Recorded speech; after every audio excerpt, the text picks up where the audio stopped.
Welcome to A Story and a Song.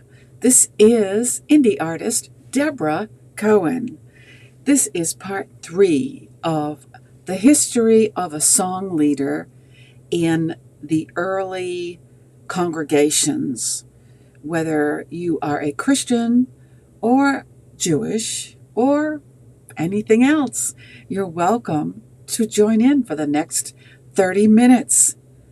This episode is brought to you by Soul Sing, a book that I wrote about the health benefits of singing God's Word, and another book.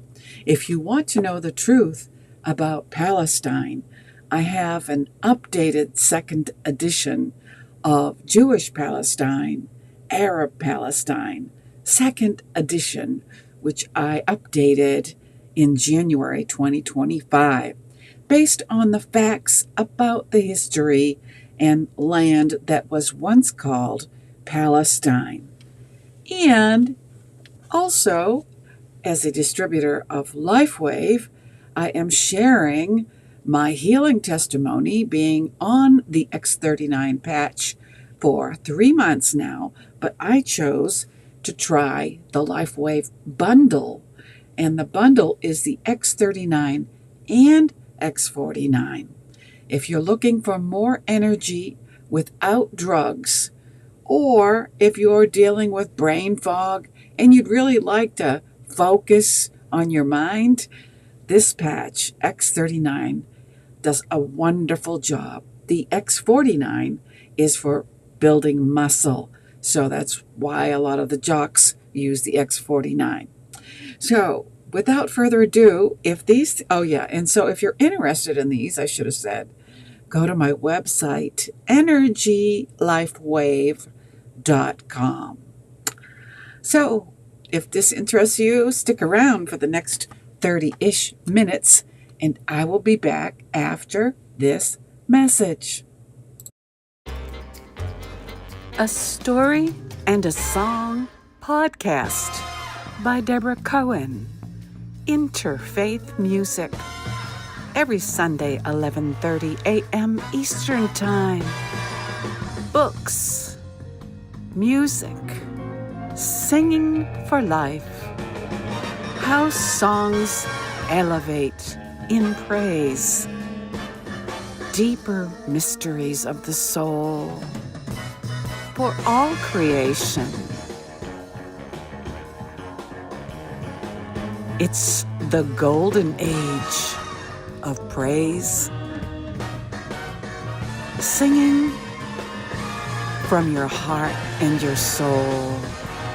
Music, stories, and merch, of course, on Amazon.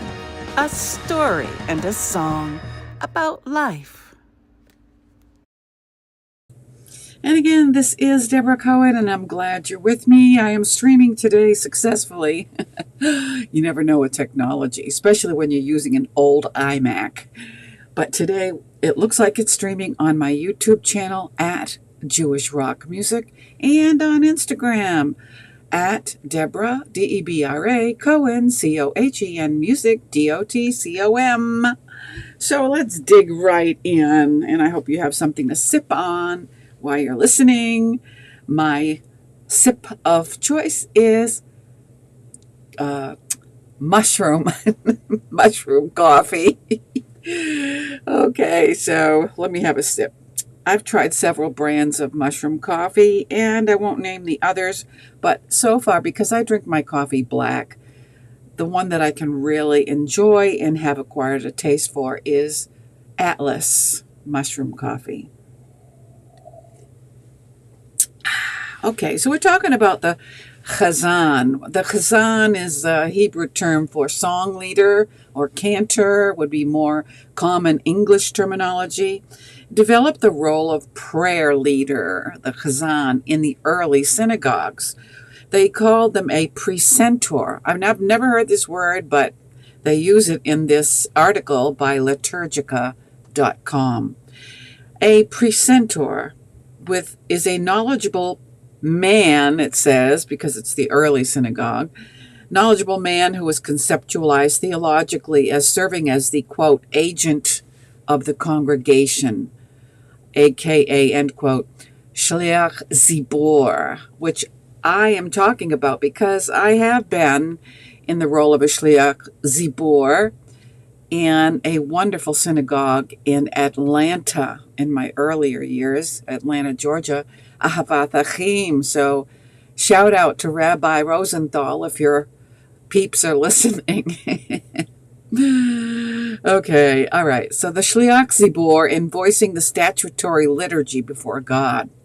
Though not necessarily possessing the most beautiful voice, the precentor was to be a paragon of learning and piety. Moreover, since prayer texts were transmitted orally until the 4th or 5th century, precentors had to possess a strong memory for mandatory texts and an ability to improvise musical settings for them. The precentor chanted the prayers to simple traditional melodic patterns that developed locally but were then disseminated among other communities by wandering cantors. We think today of the Chazzan or the cantor as the precentor. Now and again, I don't think of the cantor or Chazzan as a precentor. I never even saw that word till I started reading this website. It's precentor, in case you want to look it up. But in the early synagogue, the Chazzan functioned in many roles before specializing as the leader of prayer. When the professional cantor emerged as primarily a singer is not clear when. Though the rise of the specialized piyut may have been the primary factor, in that the piyut, being complex poetry, required specialized education on the part of anyone charged with chanting it. Then again, distinctions in musical ability have always been the norm. And especially today, one of my pet peeves is listening to a Chazzan that can't sing. I'm like, really? Don't you learn that in rabbinic school? Apparently not, at least in the conservative synagogues. It required specialized education on the part of anyone charged with chanting it. But then again, distinctions in musical ability have always been the norm. Various passages of the Talmud require 2 precentors for the morning services, and it seems that the second one was usually the better singer. So in our synagogue, we don't have 2 precentors, and it would be really good if we did have 2, one with actual ability to sing in key and lead people instead of just singing or chanting to themselves. I believe the role of the Chazzan today is to engage the congregation, which means you need to teach them about like a real wow moment, like explaining what a word is or mentioning what it was for Levitical praise, or just telling the congregation that your job is not just to listen, not just to hear, actually to engage and actually to sing. Although there is much dispute today, I've had testy conversations with people that say that there's not much singing in Pisuke di Simra today, and I totally disagree. So that's what started me on this exploration of liturgical singing in today's synagogues. And the reason I include Christians is because they are a derivative sect of biblical Judaism. All right. So we're talking about the Talmud. So I can also say, in learning about this myself, well, the Talmud had 2 precentors. I'll have to start using this word in my conversations. Did you know that the Talmud talks about 2 precentors at the Bima? And, one of them was usually the better singer. So why don't we have 2 precentors? Placing the better singer after a non-professional remains the custom today in most traditional Jewish communities, which still differentiate the lay precentor or the Baal HaTefilah, the master of prayer, from a professional or semi-professional cantor, the Chazzan. So this is telling me that there would be a lay precentor or the Baal HaTefilah or the Gabbai we have in our synagogue, with a singer, an actual singer, not, somebody that can carry a tune, all right? Whenever it was that the post of cantor developed into a primarily musical role, good cantors were in great demand, and they went from community to community, shaping regional repertoires of melodies and melodic fragments that eventually crystallized into fixed patterns that individual communities viewed as sacred and obligatory. Early forms of such chants were preserved in all Jewish communities, but we can never be certain about the antiquity or any particular chant. Simple tunes may be ancient, or they may be later simplifications of more complicated chants. The synagogal chant repertoires are known as the collective noun called the nusach. Nusach. So if you are singing a familiar melody, or in the synagogue that I am in, there are expected Ashkenazi melodies in the liturgy. If you're leading, those are nusach. It's familiar, it's tradition, it's what people expect to hear, unless you are following somebody like my teacher, Joey Weisenberg, who has different nusach. Or my other favorite cantor, Hillel Tigay, who is my favorite cantor out in LA at Ikar. All right. It makes use of the traditional melodic patterns, some of them fixed, others flexible or modular, in order to create an artistic musical expression of the form of content of the prayer. Particularly prominent in Ashkenazi tradition, liturgical recitative. Oh, my tongue is getting in the way here. Liturgical art is called chazanut. Okay. It serves today as the entire repertory for the lay precentor, but as the mere basis for the liturgical recitative of the professional cantor, whose liturgical art is called chazanut. Chazanut.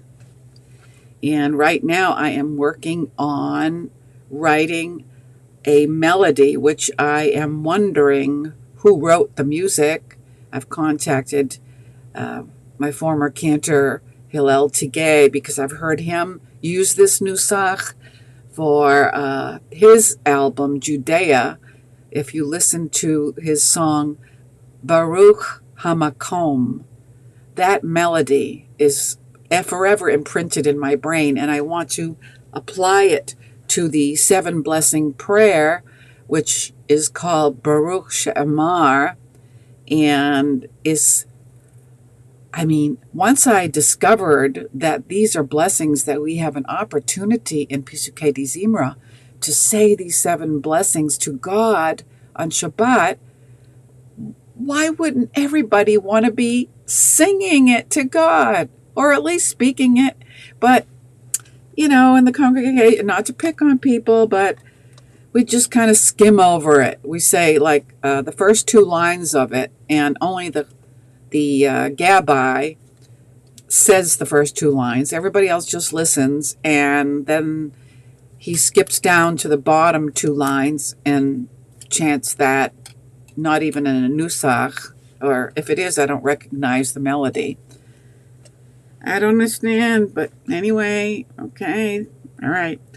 So it makes use of the traditional melodic patterns, some of them fixed and others flexible or modular, in order to create an artistic musical expression of the form or content of the prayer. So for those of you who have told me that there's not much singing in Pisuke di Zimra, I beg to differ with you. Particularly prominent in the Ashkenazi tradition, liturgical recitative involves some improvisation and artistic freedom. Yet, at its best, it is firmly bound to the traditional melodic formulas that, in turn, are connected to the liturgical function of the prayer and its calendrical setting. These words here, it's like for the cantor who is schooled. I am considered a cantorial soloist, so I have not had as much education as a rabbinic school graduate who is a cantor. They can probably breeze over these words, or it could be my dyslexia, that's probably what it is. But in the Sephardic tradition, which I, for some reason, innately lean toward, and if you look at the picture, if you're listening to this in video format on YouTube, you can see a picture of the Middle Eastern instruments that are used in praise. So it's more something that you would see and hear in a Sephardic synagogue. Cantors tended to emphasize diction and accurate Hebrew pronunciation rather than vocal embellishment. Where such ornamentation developed into chazanut, however, as in the Ashkenazi synagogue, ambivalent feelings developed toward cantorial artistry, and I'm experiencing this in this very day and age in 2025. It's really tough. At its best, chazanut expresses sublimely religious sensitivity, even if the style is suspected of deteriorating into a display of cantonal vanity and of opening the back door through which foreign melodies may infiltrate sacred worship. And by foreign, I would say those are melodies that came from people that want a hit song. Their primary goal for singing is not for Hashem. But yeah, it would be great. I would love to. I'm an indie artist. I have music on Spotify. I would love to make a living at what I love to do. But maybe someday. Okay, all right. Severe criticisms of chazanut abound in the rabbinic literature of many countries in various periods from the 9th century to this very day. That's right. Oh, everywhere you go, there's always somebody that wants to rain on your parade. So sad. Why don't we all just go there to the synagogue or the church, congregation, whatever, and wouldn't it be great if everybody in the congregation or synagogue, they knew what their role was? Because, if you know that you're a Levi or Levi, then it's clear what your job is, to lead and sing praise. And if you can't carry a tune, then go to school for it. There's something called ear training, so you've got no excuse. The common accepted reason why people say they can't sing is because they haven't gone to ear training. It's something that you have to look for because apparently it's not even taught in cantorial schools, based on what I've heard on YouTube and in synagogues. Then if you're a Cohen, then you know what your role is in the synagogue. And if you're not, then you are Israel, the rest of us who have designated roles in the congregation, and it's up to the leaders to help people to understand when they come to a synagogue and become members, or a church for that matter. The role of the leaders is to help other people find their roles. And a lot of times that's just not even done.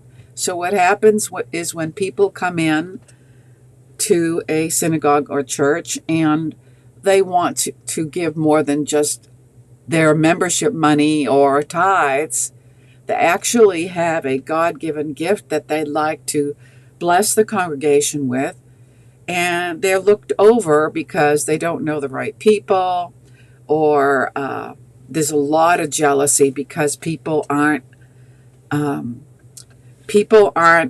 functioning in the God-given role. Everybody has a function. So what happens is you start looking at somebody else and you're like, well, why are they doing something for the congregation and getting praise and I'm not? That's natural. That's totally human. And so the person that's saying that, instead of creating dissension, has to be mature enough to go to the rabbi or pastor and say, I feel like I would be good at offering this as my gift from God. And would you help me to refine it and to prepare? I mean, if everybody did that, it would cut off all this backbiting. Yes, even in synagogues, there is backbiting. I've heard it. And especially in the churches, and misbehavior in the churches because people don't know their roles. And I could go into a whole spiel about that when I was in Nashville, but I won't. Anyway, okay. So we're talking about next the piyut. We mentioned the poetry, the piyut, and we've only got about 7 minutes left, so I may just skim this and give you an appetizer for next week, which will be episode 4. If you have questions in the chat, please post them, and I will address them right now as we are live. As synagogues grew in importance, their services tended gradually toward greater fixity under the standardizing principles espoused by the rabbis. Though no uniform text was universally accepted by all Jews, local customs emerged at least by the 5th century. Simultaneously, however, increasingly complex poetry was devised, either as artistic additions to the fixed prayers or, in some occasions, actually as substitutes for portions of them. Precentors thus composed and sang new poems called piyutim, which combine references to the occasions on which they were sung, the relevance liturgical rubric in which they were placed, and the homiletic interpretation of the lectionary. Some of the poems had short refrains for congregational singing. Others had more complicated responsive texts that were probably sung by a small choir. The insertion of these poems into the prayers raised heated rabbinic debates.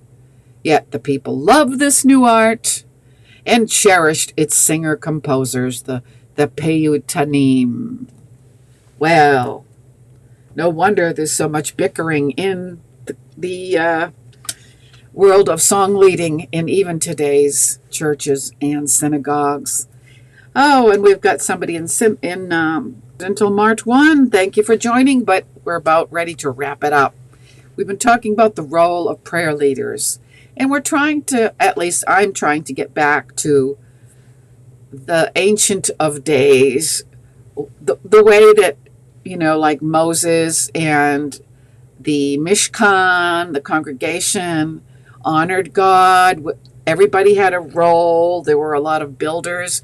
Everybody seemed to have a gift that was like God made these people to do these things, to develop this house of prayer. And unfortunately, in today's houses of prayer, we've got too much man-made ideas, and you wonder where the spirit is. There's too much ego, and, anyway, I am an artist, a liturgical artist of song, and a cantorial soloist. Also have a singing circle in Clearwater, Florida. And my teacher, my guru of choice is Joey Weisenberg. So if you're looking to hear contemporary Jewish praise, look up Joey Weisenberg's music, or Debra Sex Mintz is the other one that I follow. And they're like traveling cantors, and they share modern day praise, but very much singing in unity, very well explained that even if you don't have an excellent voice, you can still be a part of these rising song singing circles as singers and musicians who want to really feel the vibration of everyone in the room, because music is sound waves, right? It's actually possible in a group of singers, if you get over yourself and leave your ego at the door, you can actually start to look within and think about God in a much higher level. When you sing, it's a miraculous experience to hear your own voice start out maybe even croaking, ordinary. And as you continue to seek God and sing, I have heard my voice change. It gets louder, bolder, and unfortunately, in trying to get closer to God this way, a lot of people in a group, church, congregation, whatever you have, because this is not taught, some people perceive that I'm like showing off, or they'll say, well, I wish I could sing like that. They're comparing themselves to me, which is totally wrong. You may aspire to sing like me. I mean, I had to go to singing lessons. I offered singing lessons at this congregation that I'm in, and it was called Soul Sing, and maybe only a few people came. They already made people that wanted to come or griped to me and said that people with not good voices weren't given the opportunity to come sing up front. I gave them the opportunity to do exactly that, and they didn't show up. I'm like, so, stop your complaining, find out what your gift is with God, and work on it. We're all diamonds in the rough. Nobody's going to hand you your polished gift contribution without you doing the work first. So find out what your God-given gift is. How do you do that? Prayer. Then find a church or a congregation or a synagogue that resonates with you spiritually, and make a meeting with the rabbis or pastors, and tell them what your gift is and that you'd like to use it if you can get help refining it. The job of the leadership is to equip people, so when they come, they are growing. It's like anything else in life. If you stop growing, then you start shutting down, looking at others, becoming jealous, backbiting, and you fall into nothingness that helps anybody, not even yourself. So let's get over whatever, if we've been overlooked in our lives. I have. Yeah, it's really, I know what it's like. Rejection doesn't feel good. So anyway, I am just going to share a few videos in closing, and I hope that I have helped you or encouraged you somehow. If you want to watch this in sequence, this is episode 3. You can find them archived on my YouTube channel at Jewish Rock Music. Okay, very good. So let me share with you a CD that I made. It's in Hebrew. It's for Kabbalat Shabbat services. If you're Jewish and you want to learn the music for Friday night services, here is the CD. Soul Sing CD 2025.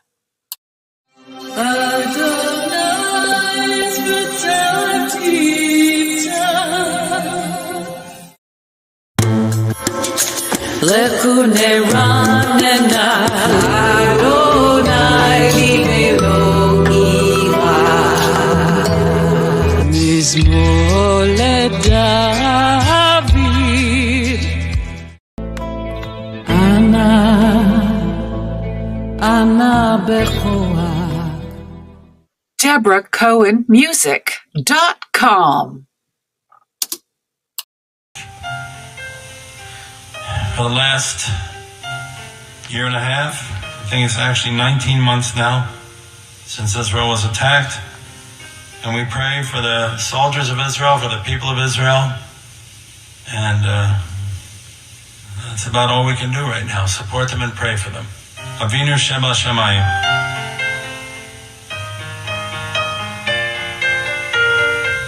$377. Avinu, Avinu, Sheba Shamayim, Tzur Yisrael v'galo. Avinu, Avinu, Sheba Shamayim, Tzur Yisrael v'galo. Baruch, Baruch, et Medinat Yisrael, Reshit Tzmichat Geulateinu,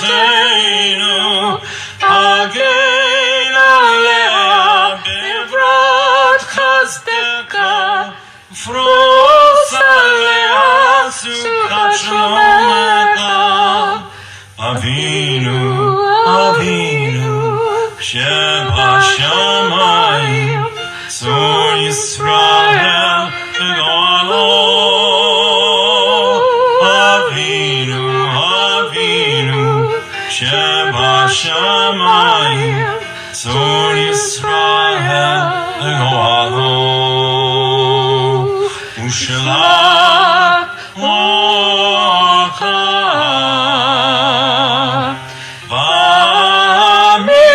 v'amitka l'roshea sarea v'yotzea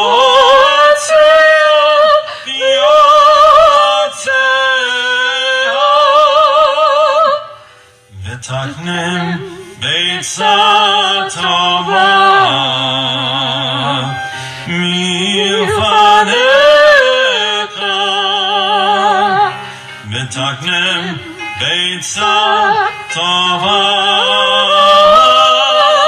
milfanecha. Avinu, Avinu, Sheba Shamayim, Tzur Yisrael v'galo. Avinu, Avinu, Sheba Shamayim, Tzur Yisrael v'galo. V'natata shalom shalom haaretz, v'simchat olam liyoshveya. Avinu, Avinu, Sheba Shamayim.